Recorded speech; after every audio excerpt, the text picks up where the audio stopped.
Actualité, le président de l'Assemblée nationale, Christophe Mbosso Kodia, a, lors de la plénière tenue le mardi 13 juillet dernier, condamné les réactions hostiles contre la proposition de loi sur la congolité.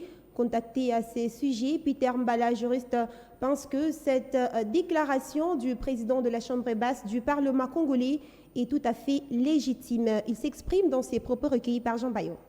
En séance plénière le jeudi dernier à l'Assemblée provinciale du Haut-Katanga, où ont pris part plusieurs autorités administratives pour répondre aux questions des élus provinciaux sur la spoliation des cimetières et les installations de la SNCC. C'est un reportage de Nathalie Mwanza et Prince Mutoka. C'est la journée mondiale contre l'hépatite, un virus qui affecte principalement justement le foie chez les êtres humains. À l'occasion, le docteur Ami Abel est revenu sur le contexte de cette journée, les causes et quelques recommandations pour éviter cette maladie. Israël Mteba.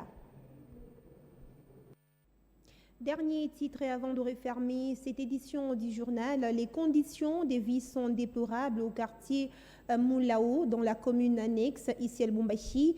Pas d'eau potable, pas d'électricité, encore moins des structures sanitaires. Ceci ressort d'un constat fait par nos reporters qui s'y sont rendus les jeudis derniers. Suivez.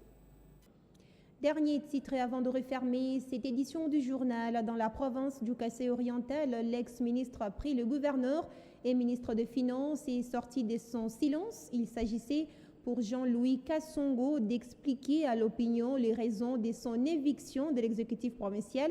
Pour lui, tous les griefs mis à sa charge par la gouverneure intérimaire sont non fondés. Propos recueillis par Franck Babi, notre correspondant sur place. Avance à une autre dans la province du Kasaï oriental. Hier, c'était les débuts du jury national, le test de fin d'études pour les finalistes des instituts techniques médicaux. 500 candidats prennent part à ces jurys. C'est l'ITEM Bonzola qui a abrité la cérémonie du lancement de cet examen. Franck Bambi est notre correspondant depuis le Kasaï oriental.